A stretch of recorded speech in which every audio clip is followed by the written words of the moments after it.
सिंहासन बत्तीसी राजा भोज व विक्रमादित्य की मैंने कल डाली थी 20वीं पुतली धर्मवती। धर्मवती भी सभी पुतलियों के भांत कहकर आकाश में विलीन हो गई थी। आज मैं डालूंगी 21वीं पुतली अनुरोधवती। तो सभी लोग हमारी 21वीं पुतली को देखिए। मैं देरी ना करते हुए डालती हूँ 21वीं पुतली अनुरोधवती। अगले दिन सिंहासन की 21वीं पुतली अनुरोधवती ने राजा भोज का रास्ता रोक लिया और बोली, राजा भोज, आपने ज्ञान अपनी विद्वता अधिक प्रदर्शन करना संकट को बुलाना है। क्या तुम इस बात को जानते हो? सुनो, मैं तुम्हें एक कहानी सुनाती हूँ। और बोली, क्या बोली?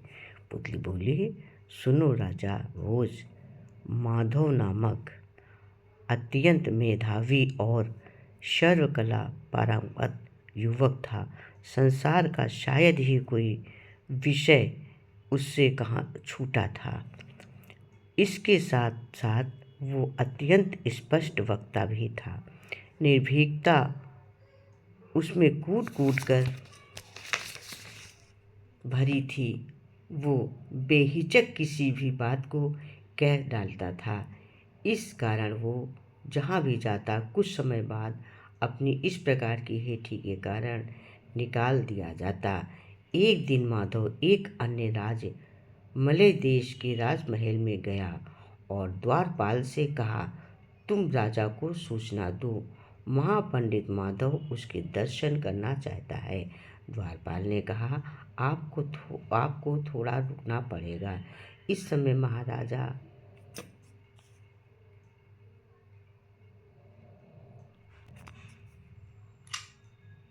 नर्तकी का नृत्य देख रहा था। इस समय महाराजा नर्तकी का नृत्य देख रहा था। नृत्य खत्म होने पर मिल सकते हो।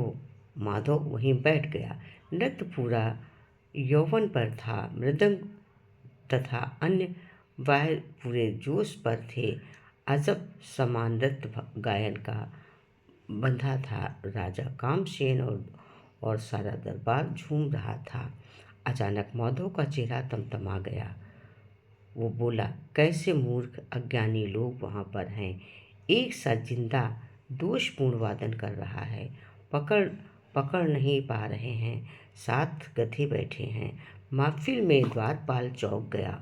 उसने माधव को घूम कर देखा और बोला, क्या बक रहे हो? माधव बोला, बक नहीं रहा हूँ, ये सच कह रहा हूँ। क्या कला पारखी है? साजदे का दोष नहीं पकड़ रहे हो। 16 साजदे 4-4 की टुकड़ी में बैठे हैं। पूरब दिशा में जो टुकड़ी है उसी से कोई एक सजिदा दोषपूर्ण वादन कर रहा है। द्वारपाल हैरानी से देखने लगा। माधव जिस स्थान पर खड़ा था वहीं से महफिल की एक झलक भी दिखाई ना पड़ती थी। बिना एक झलक देखे मात्र ध्वनियों के आधार पर उसने कैसे इस बात को कह दिया। द्वारपाल भीतर चला गया और उसने मलय नरेश को सब कुछ बतला दिया। सुनकर मलय नरेश का चेहरा तमतमा गया। बोला, उस बेवकूफ को पकड़कर हमारे सामने ले आओ। द्वारपाल माधव को अपने साथ महफिल में ले आया। मलय नरेश ने उसे क्रोध से देखा। पूछा, तुम क्या बक रहा था? माधव विनम्रता से बोला, मैंने जो कुछ कहा अन्नदाता एकदम ठीक है। एक तौलची का अंगूठा दोषपूर्ण है।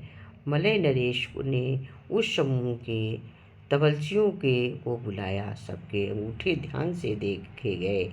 एक तवलची का अंगूठा नकली था। माधव ये देखकर मुस्करा दिया। मलय नरेश शर्मिंदा होकर बोले, माधव, वास्तव में तुम गुणी आदमी हो। क्या नाम है तुम्हारा?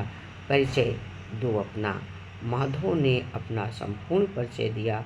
परिचय पाकर मलय नरेश ने माधव को अपने दरबार में स्थान दे दिया। उसकी उचित व्यवस्था कर दी गई।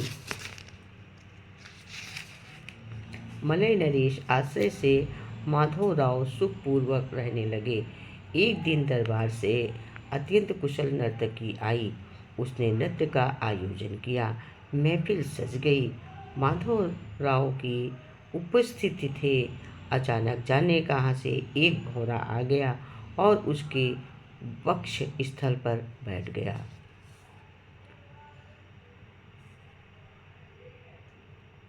वो घबरा गई। नृत्य रोक के कैसे? रंग में भंग पड़ सकता है। अतएव उसने पूरी समय खींचकर अपनी नाक से इस प्रकार छोड़ी कि भंवरा उड़ गया। एक पल के लिए नृत्य का रुका। ये सब पलक झपकते ही हो गया। शायद कोई और न देख सका। मलय नरेश तो निश्चित रूप से न देख सके। माधवराव अचानक वाह वाह कर उठा और उसने तत्काल अपने स्थान पर उठकर अपने गले में पड़ी मोतियों का हार आगे बढ़कर उसको पुरस्कार दे दिया।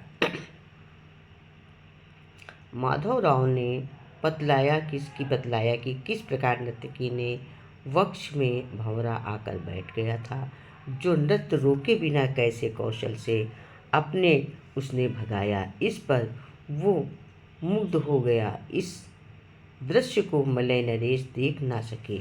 नर्तकी माधवराव के इस गुण पर मोहित हो गई। मलय नरेश ने फिर माधवराव को राज सिंहासन दे दिया। नर्तकी के माधवराव को आश्रय देना चाहा, पर राजा आज्ञा के कारण विवश हो गई। नर्तकी के प्रेम में व्याकुल माधव भूखा प्यासा दुर्बल अवस्था में महाराजा विक्रमादित्य के दरबार में आया। विक्रम ने उसे सहारा दिया और नर्तकी से उसका प्रेम देखकर मलय नरेश से अनुरोध कर उसका विवाह नर्तकी से करा दिया। अनुरोधवती बोली, जब विवाह हो तो अनुरोधवती बोली, राजा भोज, अगर तुम इस प्रकार का गुण तो इस प्रकार सिंहासन पर अवश्य बैठो, अन्यथा नहीं। अपनी बात कहकर अनुरोधवती आकाश में उड़कर विलीन हो गई और दरबारी मुँह देखते रह गए। सभी पुतलियों के बाद भांति अनुरोधवती भी अपनी बात को कहकर आकाश में विलीन हो गई। सो आज मैंने डाली है अनुरोधवती 21वीं पुतली और कल मैं डालूंगी 22वीं पुतली अनुरूप रेखा। अब 21 पुतलियाँ हो गई हैं, 32 पुतलियाँ हैं, तो आप सभी लोग देखिएगा 21वीं पुतली अनुरोधवती और लाइक सब्सक्राइब पर मोर करते रहिए और देखिए रखिए सिंहासन बत्तीसी की 32 पुतलियाँ, जो 21 पुतलियाँ तो हो गई हैं। अब आगे कल 22वीं पुतली। चलिए कल मिलते हैं 22वीं पुतली अनुरोधवती के साथ। तब तक देखिएगा, लाइक सब्सक्राइब करिएगा, एंजॉय करिएगा।